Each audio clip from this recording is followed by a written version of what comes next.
As empresas se interessavam muito mais em patrocinar o jiu-jitsu. As empresas gostavam mais do jiu-jitsu. Tinha mais do que o judô, você acha? Muito mais, cara. Muito mais mesmo. Aproveitar essa oportunidade que eu tô aqui com o Bruno, que o Bruno tem uma história de sucesso que poucas pessoas alcançaram no Brasil e talvez no mundo. Ele viveu até os 33 anos, até 2 anos atrás, ele vivia exclusivamente como atleta. Conta aí, Bruno, como é que você fez para conseguir patrocínio? De onde vinha a sua renda? Cara, na minha trajetória no judô, eu era atleta contratado por grandes clubes, né? Eu fui atleta do Minas Tênis Clube, que é o principal clube do Brasil de esportes. E aí depois eu fui atleta da FTC, que foi um projeto de esporte na cidade de Salvador. E aí eu era contratado por esses clubes, recebia salário, tinha várias vantagens, tinha hospedagem, alimentação, tudo. Então eu vivia full time representando os clubes. Quando eu me aposentei no judô, que eu retornei à Vitória, aí eu comecei a treinar jiu-jitsu, eu percebi que no jiu-jitsu tem um mecanismo totalmente diferente. Não existe clube para contratar atleta e o atleta viver a full time do jiu-jitsu, né? Então eu comecei a fazer a leitura do mercado e percebi que no jiu-jitsu tinha um caminho muito mais aberto para patrocínio.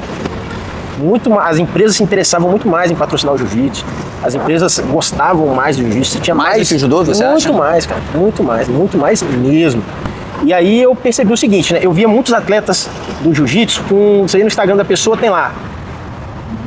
Gostaria de agradecer Joãozinho, Fernandinho, 10 milhões de apoiadores. 15, 20 apoios. E aí eu ficava pensando, poxa, cara, esse cara tem esse monte de apoio. Quando eu ia conversar com o atleta, eu falei, pô, cara, você tá com um monte de patrocinador. Ele falou, não, cara, eu não recebo patrocínio nenhum. Ganha um corte de cabelo, uma bola de sorvete. Me dá o almoço, o outro me dá um corte de cabelo, o outro me dá um vale transporte, o outro me dá uma internet. Então, eu percebi que eu tinha que fazer diferente. Eu percebi que eu tinha que ter um patrocinador que tivesse pujança financeira para poder me patrocinar de fato. E não ser aquela ilusão. Na minha rede social eu publico lá vários patrocinadores que, na verdade, são só apoiadores. E aí, junto disso, eu percebi que existia um amadorismo muito grande dos atletas, né? O atleta pega ali o dinheiro do patrocínio e não tem relação com a empresa, não se conecta com a empresa, não ajuda a empresa, não manda material de alta resolução para a empresa poder divulgar. E aí, o que eu falei? Eu preciso prospectar um patrocinador forte financeiramente, eu preciso ter profissionalismo para lidar com essa empresa, eu preciso ser impecável, porque você pode fechar um patrocínio depois de um ano ele se findar, né? Ou você pode ter um patrocínio que dure aí, igual eu falei pro Fabinho, eu falei do meu patrocínio vitalício, né, com a Carmen, que a gente tem uma relação muito boa e a gente construiu essa relação ao longo dos anos.